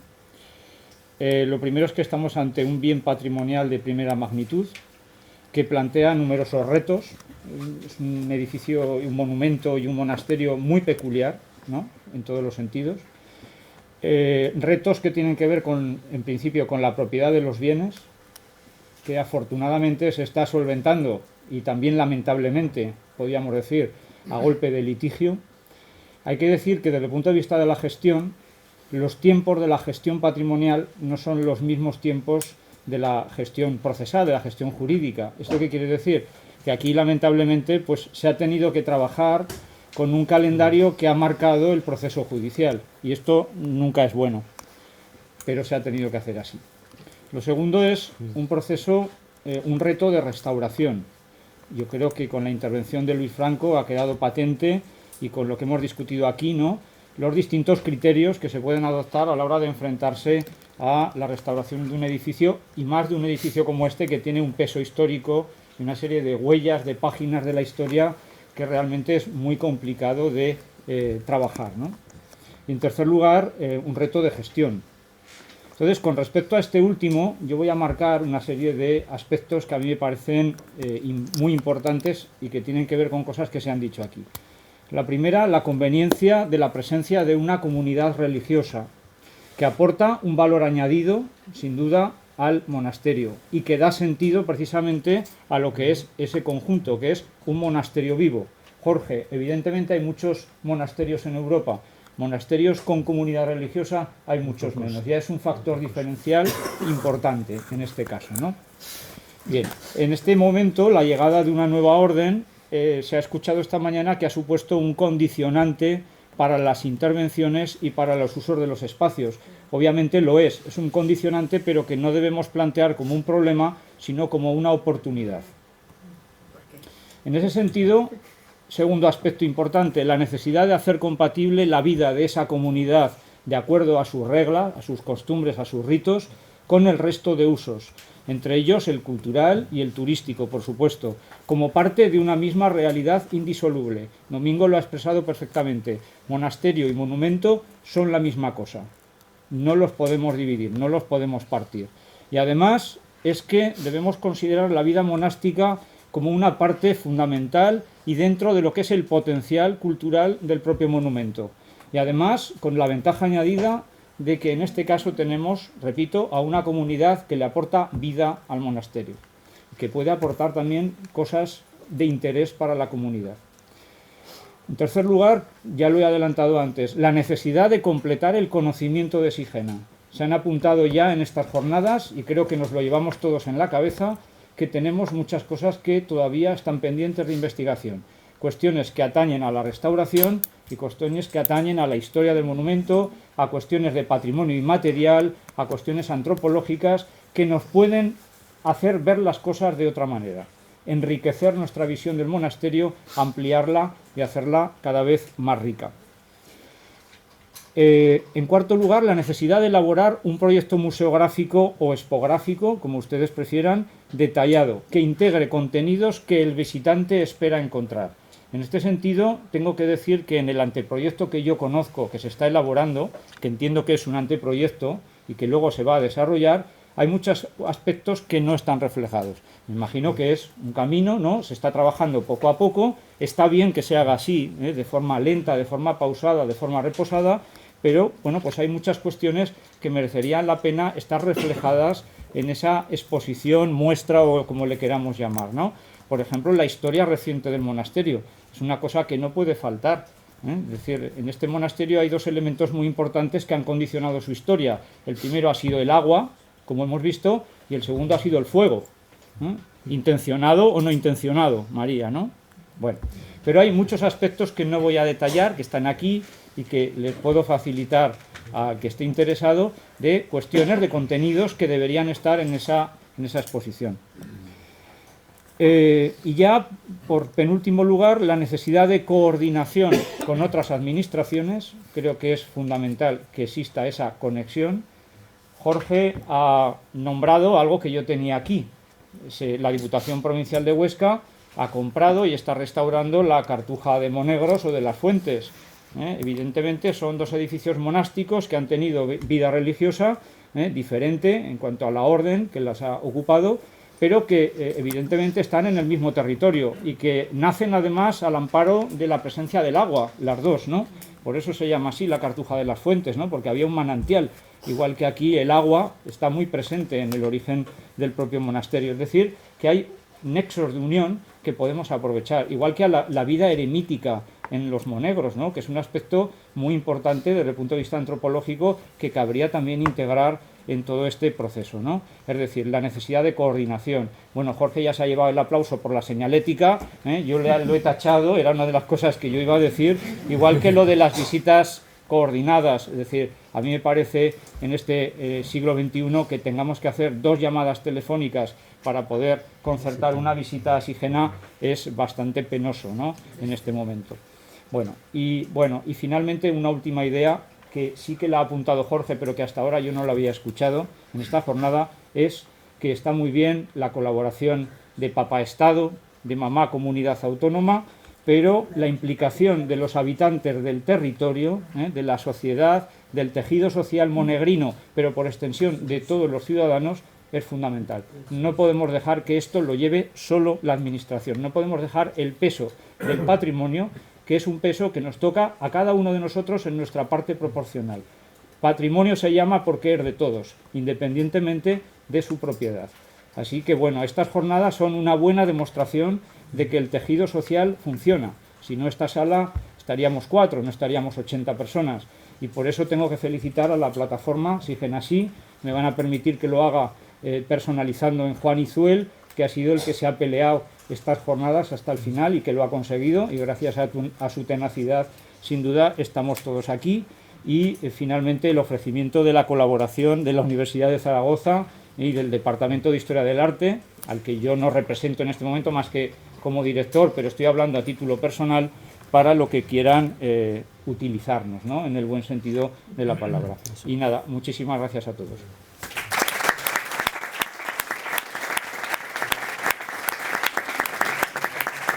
Bien. Le cedo ya el último turno de palabra a Alfonso Salillas. Bien. ¿Se puede comentar una cosa? Simplemente al representante de turismo. Todo ese listado de días que han entrado en convenio se refiere a que son la liturgia de las hermanas de Belén y por tanto está desde el día del icono del novio hasta el día de la Natividad de la Virgen, que la gente que no es creyente o que sabe que se da en la religión católica ya no lo practica, pero que es un día normal también en la religión católica normal, vaya. Entonces que ellas lo que han hecho es elaborar ese calendario de liturgia. Muy bien. Alfonso. Bien. Bueno, pues yo lo voy a hacer derecho porque así me veis. Porque... Bien, no, por Dios. No, bueno. Yo quería dar las gracias, bueno, quería acabar como he empezado porque así digo lo más importante y si se me acaba el tiempo, pues ya me corta Juan Carlos y lo demás, pues mira, pues tenía preparado primero unas cosas, ¿no? Pero después de lo que he oído, pues me ha apuntado todo esto. Entonces, yo creo que no va a poder ser que conteste, necesitaríamos una mesa para cada día y entonces hacer los comentarios, como ya me ha dicho el amigo Domingo, el alcalde no tiene nada que decir, pues me he guardado el folio. Es verdad que hay que dejar intervenir a la gente que viene por primera vez y que además tiene otras inquietudes, ¿no? Bien, pues voy a empezar por eso, ¿no? Primero dar las gracias a todos. Yo creo que empezaba así, es un logro de Juan que nos ha reunido a todos y sobre todo que todos hayáis querido venir pues, de esta forma tan altruista. Y así se ve que, como dice Juan Carlos, la sociedad estamos alrededor de Sigena. No siempre ha pasado esto, no siempre ha pasado esto. también tenía apuntado lo de la señalización, porque es una vieja reivindicación. Yo tengo que contar que el fallecido Manuel Jiménez Abad fue el primero que acudí en 1997, creo que era, para que nos pusiera. Yo siempre me fijo, aunque estemos en el litigio con Cataluña, pero me fijo en lo bueno que tienen allí. Y entonces pues yo pasaba por la autopista y veía que Poblet y Santas Creus se veían desde la autopista. Bueno, el cartel de anunciar que ahí hay una salida, y era mi sueño. Fijaros que un sueño, que después ya diré los sueños que tengo ahora, ¿no? Y entonces yo le pedí en paz descanse, a Manuel Jiménez Abad, que queríamos un cartel en la autopista, pues eso, a la entrada de Bujaraloz, porque era la más cercana, igual, en las dos direcciones. Y eso pues lo hizo, y yo siempre le he agradecido eso. También le pedí otra cosa, le pedí dos cosas más, ya que estábamos. Primero empecé por el cartel, que era lo más fácil, y después seguí por esta casa. Esta casa estaba en ruinas. La verdad es que, fijaros el patrimonio que teníamos en Vilanova de Sigena. La dueña de esta casa, porque era privada hasta 1993, se mató en esta terraza que había aquí, se cayó y murió en el hospital. O sea, imaginaros cómo estaba. Y para nosotros era un reto, para Vilanova de Sigena, para todo el pueblo, pues tener la casa de nuestro sabio en condiciones, y Sigena, que se estaba quedando en ruinas. Como podéis saber, pues las cubiertas del monasterio, bueno, esta es una foto que la he sacado antes, es de ese proyecto que ya fue una realidad. Antes estaba Luis Franco, también lo ha enseñado esta foto. Esta foto ya es después del 91, aunque llegó así el monasterio hasta el 2005, ¿no? en el que se empiezan ya las obras en julio del 2005, de las que habla Luis. Pero claro, todos estos tejados, igual los de la cúpula que los de la capilla de la comunión y los de los ábsides, estaban muy mal. O sea, es que estaban destruidos totalmente. Y le tengo que agradecer también aquí, por eso lo digo, porque tengo que agradecer muchas cosas a mucha gente, a Manuel Jiménez Abad, que puso, lo ha nombrado Luis Franco, aunque ha sido, no, ha sido, creo que ha sido Fernando López Barrena, pero lo ha hecho en euros. Yo quiero deciros que entonces la DGA puso 48 millones de pesetas para arreglar las cubiertas del monasterio, ¿no? Y para mí también fue eso pues muy importante. Y luego, para acabar, en la casa de Miguel Servet, pues puso los primeros 25 millones de pesetas para consolidar lo que fue esta casa. Dicho eso, pues voy a reiterar las gracias a todas las mesas. Con Domingo pues me unen también lazos de trabajar, de irle a pedir cosas también, y trabajamos en adecuar. Nadie ha hablado de eso, pero es verdad que necesitamos un monasterio vivo, y adecuamos las condiciones necesarias, si me dejo algo me corriges, Domingo, para que la orden religiosa estuviese en el monasterio, porque teníamos claro que se tenía que estar. Se declaró de interés social la parte de los huertos, aquí no lo veis, pero es donde está el monasterio nuevo, precisamente para que la orden religiosa pudiese hacer su vida conventual, ya que son cartujas, y el monumento, porque antes vivían en este edificio, y las visitas pues alteraban su vida conventual. Entonces, en la parte de aquí pues estaban pues más resguardadas de visitas y todo eso. Dicho eso, quería también dar las gracias a todo el mundo que ha participado, pero como estamos en el caso de los litigios, pues también nos ha ayudado mucha gente, especialmente María Gómez y Alfonso Monforte, que nos han hecho también informes para esos litigios, y hay que acordarse de eso, ¿no? En el caso de las pinturas, quiero contar una anécdota, porque Alfonso, que no le veo por ahí, Monforte, hasta ahí, agachado, bueno, no te agaches, desmontaba desde Cataluña. Pues claro, ya sabéis que para valorar más su trabajo, pues todo es internacional. Los expertos internacionales les hemos traído y hablan sobre Sigena. Fijaros, una señora, la Simona Sacheva, no sé si lo pronuncio bien, que no ha estado nunca en Sigena, y hizo a lo mejor 40 folios hablando de los frescos de Sigena, y Alfonso desmonta eso enseguida, porque en Sigena no hay frescos. Hay cultura al temple. Bueno, es una anécdota que me llamó mucho la atención, porque claro, ahora que todo el mundo habla de Sigena, pues claro, fíjate, aunque sea un experto internacional, pues también lo puede fastidiar, ¿no? Bueno, tenía también que aquí se han nombrado al equipo del Gobierno de Aragón por ese día del 11 de diciembre, que sé que lo pasaron mal. Nosotros estamos pensando en eso, y a la Guardia Civil también, ¿eh? Sé que no han querido decir algunos nombres, pero algunos mandos de la Guardia Civil tenían la maleta hecha por si salía eso mal. ¿Hasta qué punto era la presión? No se sabe, pero de Cataluña al Estado, ¿eh? Entonces, yo creo que también tuvimos suerte en muchas cosas, ¿no? Concretamente, el equipo operativo pues se llevó desde la Comandancia de Huesca, pero también desde el general de la Guardia Civil de Aragón, pues se mojó bastante. Bien, como decía, voy a empezar por el final. La prioridad, como el título nos dice que hay que soñar sobre Sigena, y lo más difícil es poner... Me doy un poco de agua, que se me seca la boca con tanta emoción.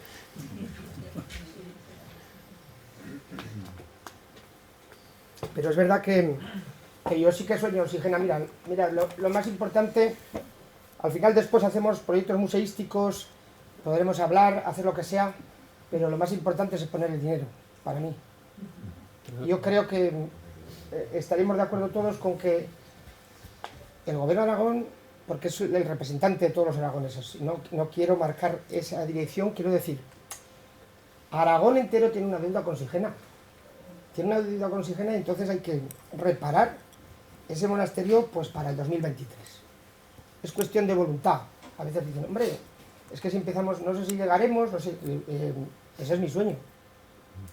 Si se pone el dinero para que esté restaurado, estará ya restaurado. Y después vamos a hacer las cosas bien, vamos a hablar, haremos convenios, haremos un proyecto museístico, pero claro, bueno, también os voy a decir cuál es mi sueño en esas cosas, ¿no? Primero, tutelar las visitas. Es importante, ya se ha dicho aquí, Juan Carlos lo ha dicho, lo han dicho otros, es verdad que no se puede hacer 2 llamadas para visitarlo, pero eso yo creo que hay tiempo, pero urge también. Por un lado, porque los visitantes se quejan de muchas cosas de estas, ¿no? Entonces, no es porque lo quiera decir yo, sino porque quiero mejorar. Al visitante hay que ilusionarle. Y necesitamos una visita de Sigena, pues, con todo el rigor histórico. Aquí puede entrar la universidad y se puede arreglar, consensuar también qué es lo que se va a decir. Hay que hablar de 8 siglos de San Juan de Jerusalén, y hay que hablar de los años que han estado las hermanas de Belén, ¿eh? De las dos cosas. Incluso hasta se podría pactar quien quiere hacer una visita religiosa y quien cultural, ¿no? Esas cosas, pero eso ya se verá. Entonces, yo creo que es imprescindible pues que todo eso se pacte, pero lo más importante es que se ponga el dinero.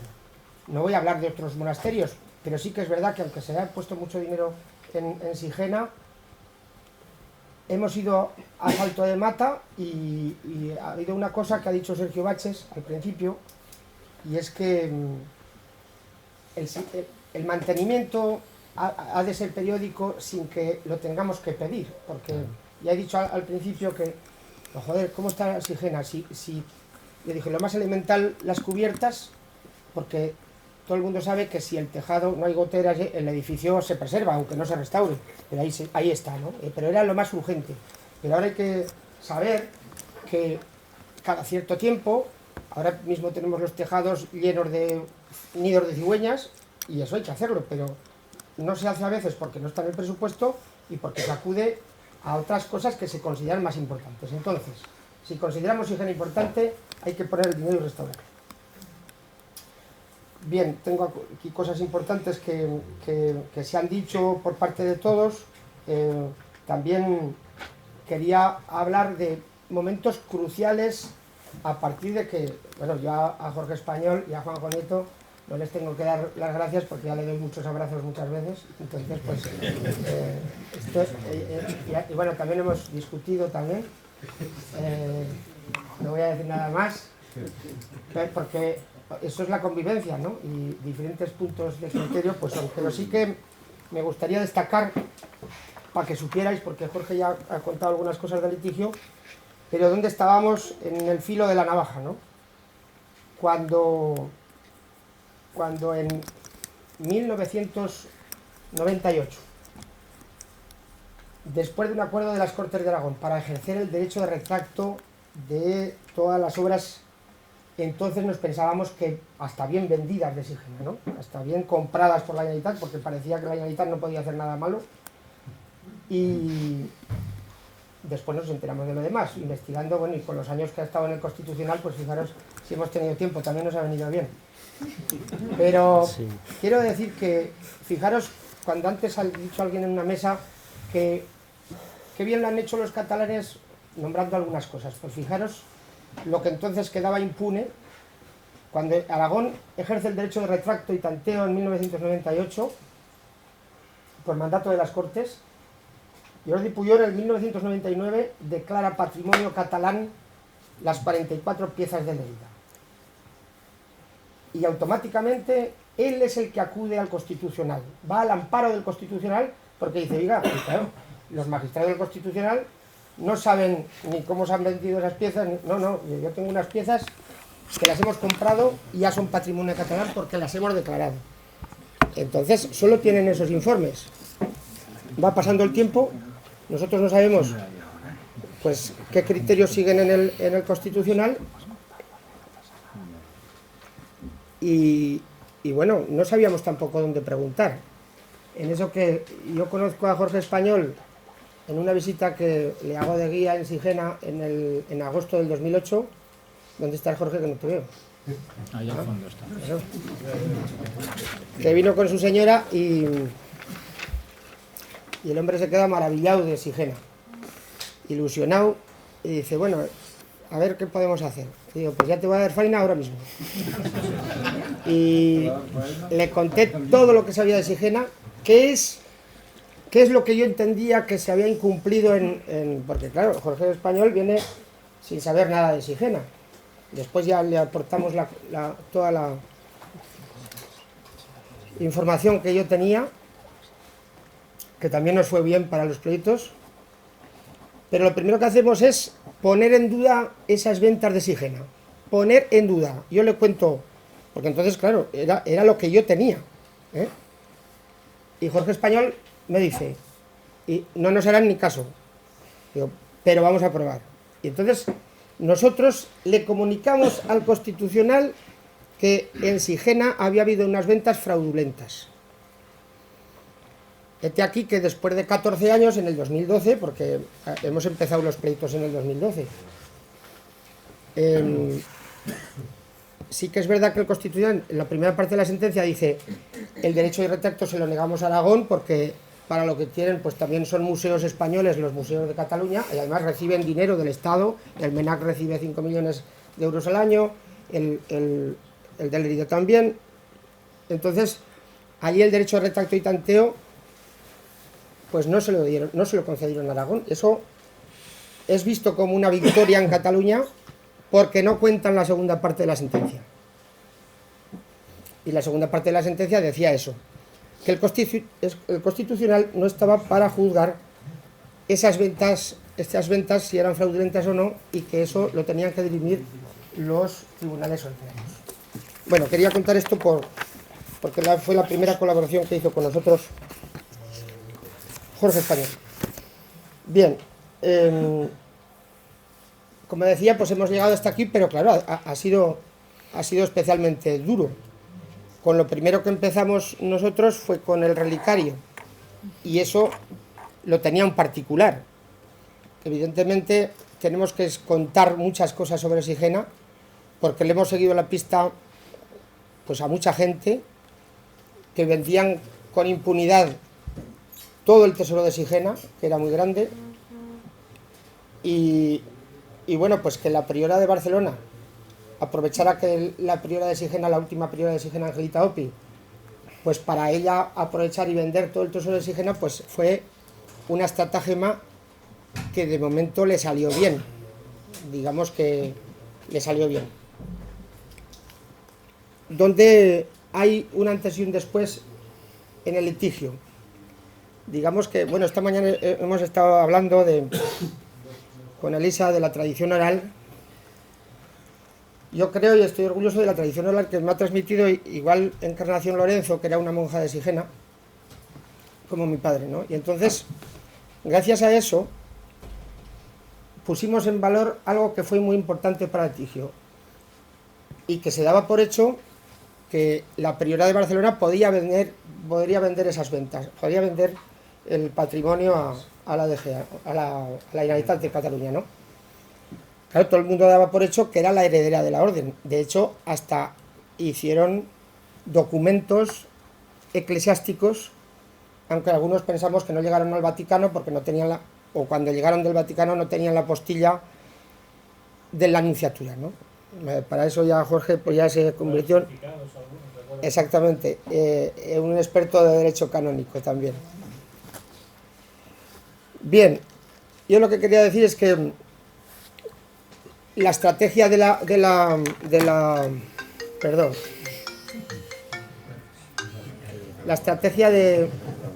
priora de Sigena era hacer ver que él había hecho las cosas bien y la Generalitat pues ya sabéis que la ha estado remarcando continuamente. ¿Por qué os decía lo de tradición oral? Porque yo le dije a Jorge, yo sabía que los monasterios, por Encarnación de Lorenzo, los monasterios de la orden sanjuanista eran independientes. Y él buscó en el Ministerio de Justicia, dijimos, vamos a ver si obtenemos un papel con esa prueba, con la prueba de que el monasterio de Sigena era independiente. Si obteníamos ese papel teníamos el juicio ganado. ¿Por qué? Porque una señora que no es dueña de esta botella no te la puede vender. Y efectivamente escribimos al Ministerio de Justicia, y una cosa que había heredado yo de tradición oral de mi padre me dijo, pues desde Barcelona no se pueden vender los de Sigena. Jorge lo encontró en el Ministerio de Justicia, digo encontró porque fuimos allí a buscarlo, y efectivamente el número de registro del monasterio de Sigena, el número de registro del monasterio de Álava y el número de registro del monasterio de Valdoreix, antes Barcelona, eran diferentes.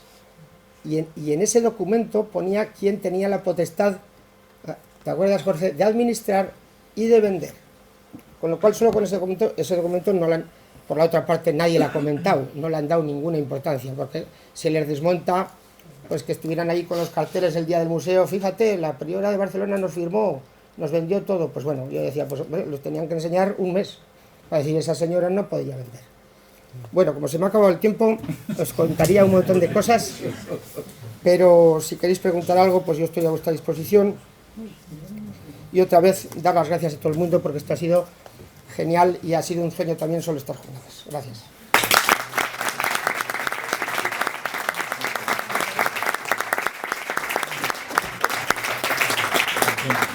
Bueno, hay una pregunta, vamos muy mal de tiempo, como sabéis.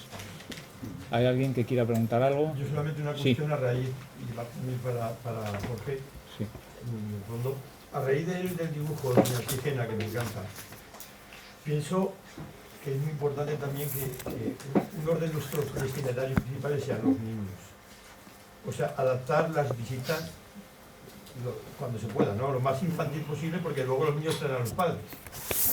Y al revés, por eso luego vienen con los hijos, en plan, pasan los turismos rurales. Entonces yo creo que para mí eso es muy, muy importante, de cara un poco al tratamiento y a la difusión. Sí, muy buen apunte. El público infantil debe ser prioritario cuando se emprende cualquier acción de difusión, evidentemente. Es el futuro y es el que atrae luego a otros visitantes, ¿verdad? Sí, muchas veces el que mueve a los demás. Sí, no, yo, al hilo de lo que dices, nuestra experiencia en la casa de de Miguel Servet, que es lo que nosotros controlamos con las visitas infantiles. Nosotros tenemos una visita general, una visita especializada para el que sabe algo de Servet y que se vaya contento, y luego tenemos visitas para niños. Pero luego hemos hecho actividades infantiles, encuentros infantiles sobre Servet, que ya tiene mérito para las guías que lo tienen que explicarle a un niño entre 5 y 8 años la teología de Miguel Servet, la circulación menor de la sangre, es complicado. Y luego sobre el monasterio hicimos este verano un taller infantil y más allá de lo que esto supone en concreto, la verdad es que es un público tremendamente agradecido, y además es que es un gancho, porque claro, los niños no vienen solos, vienen con los papás. Entonces, esa es una, sin duda hay que ir a esa fuente que nos garantiza también pues los futuros investigadores, los que pueden gestionar estos proyectos, y muchas veces, vamos, y yo en torno también el mea culpa, nos hemos ocupado mucho más de los mayores y nos hemos olvidado de los pequeños, que pues como siempre en todas las sociedades son el futuro. Sueño, su realidad. Claro. Sueño para nosotros, claro, pero para que ellos sea una realidad, ¿no? ¿Puedo hacer un apunte muy breve? Jorge. Bueno, yo al respecto, efectivamente es así. Nosotros de hecho tenemos una línea que llamamos Turismo en Familia, que incluso se presentó recientemente. Es verdad que en el caso de Sigena todavía estamos en una fase embrionaria, que un poco lo que hemos ido hablando, hay que ordenar las visitas, tenemos que ampliarlas, hay muchas cosas que hacer, hay un plan director en marcha, pero sí que en otros sitios lo hacemos, y como bien se ha dicho, es que es el público potencial. Y luego estamos en contacto con la Dirección General con el Departamento de Educación, porque también a través de la escuela, en las cuestiones extraescolares que se hacen, visitas extraescolares que se hacen y demás, es meter el patrimonio. Nos funciona en Loarre, que es un edificio que gestionamos nosotros, nos funciona en San Juan de la Peñas, nos funciona en otros lugares que no gestionamos nosotros directamente, pero que también pues tratamos de que formen parte de esas visitas que se hacen, es decir, que no vayan a donde se hacen las pizzas, que a veces van, que a lo mejor es poco recomendable por el tema de la gastronomía que hablamos y demás, sino que vayan también a ver y a valorar el patrimonio, porque también necesitamos formar a nuestros futuros ciudadanos en ese amor al patrimonio, ¿no? Es verdad, no lo estamos haciendo en Sigena, lo hemos hecho como digo en otros sitios, lo estamos haciendo también en el monasterio de Nuestra Señora de Rueda, que también gestionamos nosotros, y es una línea en la que estamos avanzando. Muy bien. Bueno, pues nada, damos por terminada la mesa. Muchas gracias a todos.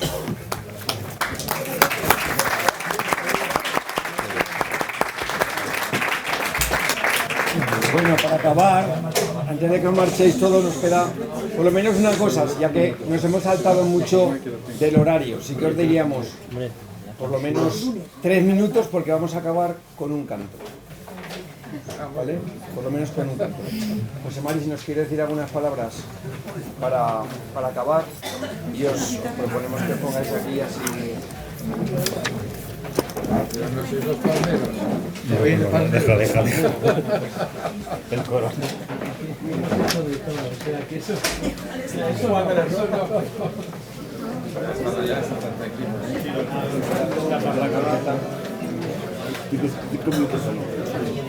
Bueno, buenas tardes a todos.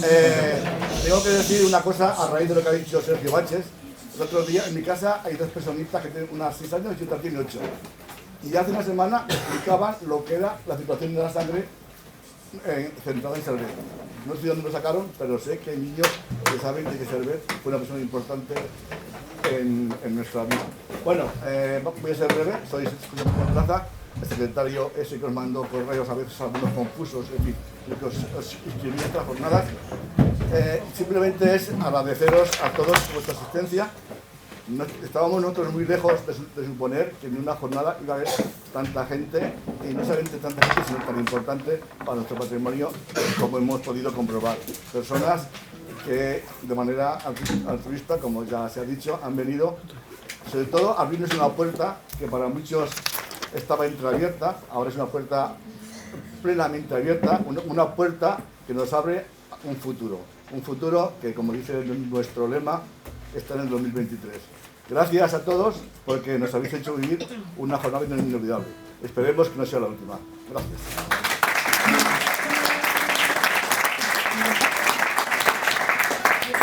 Hemos puesto ahí el himno de la plataforma que resume un poquito todo lo que hemos querido vivir En el esta día hoja, de hoy. en la hoja pequeña que tenéis. Lo tenéis en la hojita pequeña donde pone De la los carpeta. fines y lo tenéis proyectado allí. O sea que os invito a que lo sigáis en la pantalla. Y dice así.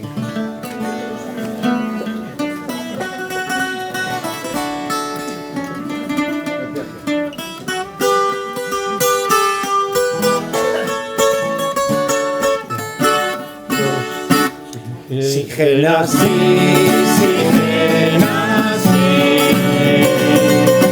por justicia y dignidad, la verdad y la razón a tu lado están.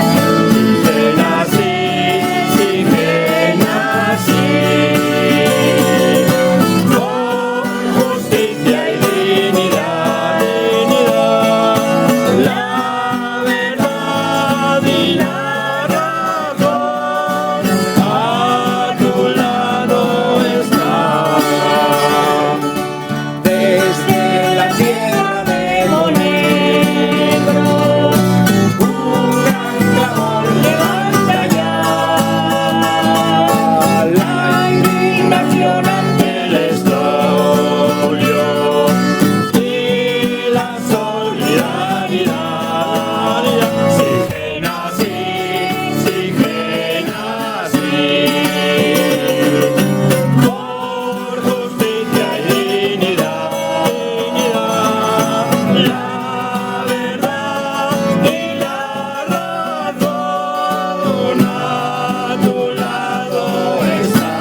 Y hablaremos de lo de guitarra.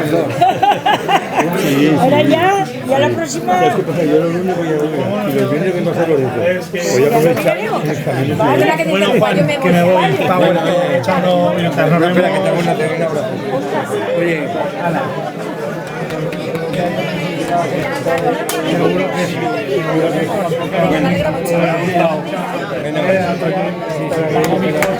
Pasa ahí. Yo te doy la enhorabuena.